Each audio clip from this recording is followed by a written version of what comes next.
If they send you to go look for the most confused entity in this world and you bypass the MPP government, MPP party, they are no longer in government, you have missed your road. When you bypass the MPP, you can't find anybody who is confused more than these people. They are the most confused and the only people in Ghana right now that can look straight to the face of Ghanaians and lie through their teeth without any shame. MPP. Recently, few days ago, the finance minister came on board and Atufosin read the budget. In the budget, he repeated it that they scrapped the betting tax together with the LEVY. This was the campaign message of the MPP before the election, that they will come and scrap the betting tax if they come on board. Now, the finance minister is saying that we have removed the betting tax. A tax that you did not provide job for the youth, so the youth have gone to gamble to make a living. The government have to go and join the youth and they are gambling together. If the youth they win, then the government will take some part of it. If you lose, that one is your loss. If you win, it's all of us. Greed ran through their veins and the youth were crying.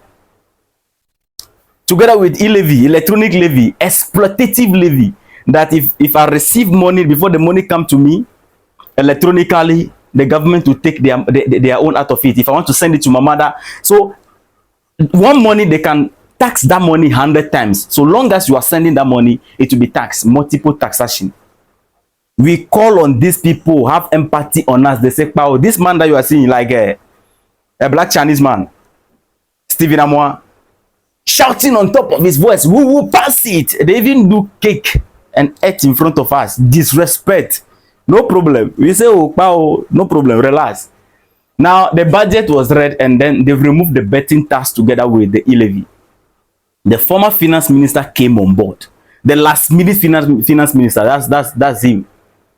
He came on board and he said that they did not implemented the betting tax. They did not collect betting tax from anybody. Now the youth are asking question, who is taking the tax from us? Who was taking the tax? I will tell you the reason why this man came on board and made this statement. You realize, I'll tell you the reason why. It was strategized. It is something that they plan. They know what they are doing. They know how Ghanaians behave, so they are playing according to it. Wait. Now you are saying that you have not implemented it.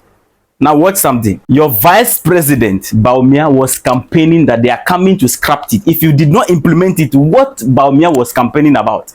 You people were supporting him. You did not say, "Oh, Baumia, we did not implement it, so relax." No. Now their communicators are also one of the most confused entity. MPP communicators. Anybody that you see communicating for the MPP, they are the most confused people without dignity, pride, nothing. Empty vessels making noise and lying. They don't have shame, so they don't care. His name is Ahiagba. I pray that he is not coming from the voter regime, because if this guy is coming from the voter regime, we don't know him. On behalf of all voters, we don't know him. He came out and said that if MPP had won the election, they would have scrapped the betting tax. I don't want to go down into that lane. You see the confusion. One person is saying that we have not implemented it. Another person is saying that so they are confused. Then this one, the black Chinese man came on board, Stephen Amoa. They were interviewing him.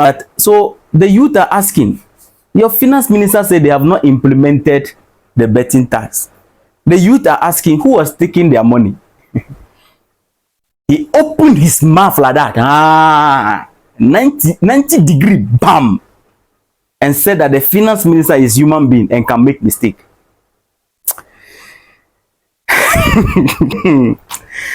Listen, these people, they think they are smart. It tells you how they see Ghanaians. When they see Ghanaians, they see foolish people that they can manipulate, because Ghanaians are easily to be manipulated. The reason why the finance minister came out and made this statement is because they want to, create a trend to drive our attention from the fact that in this budget, at least looking at our economy, how collapsed it is, they chop all the money. the government is able to manage to scrap at least 5 taxes to relieve small burden on the ordinary Ghanaians. They want the conversation to move away from the fact that the sanitary part, women, their natural order, which these wicked people were taxing. It got to the time that our Speaker of Parliament was like, what do you people mean? You mean you want to tax women? Don't you have mothers? Don't you have wives?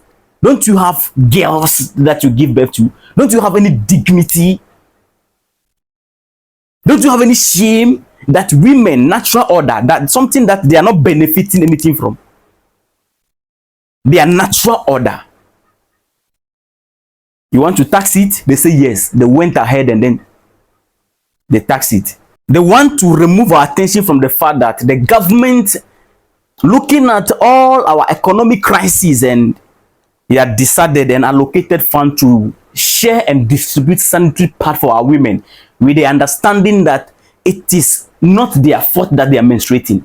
They want to divert the attention of the youth, of the things, the positive things that are in the budget. So they created this lie for everybody to follow, because this is Ghana for you.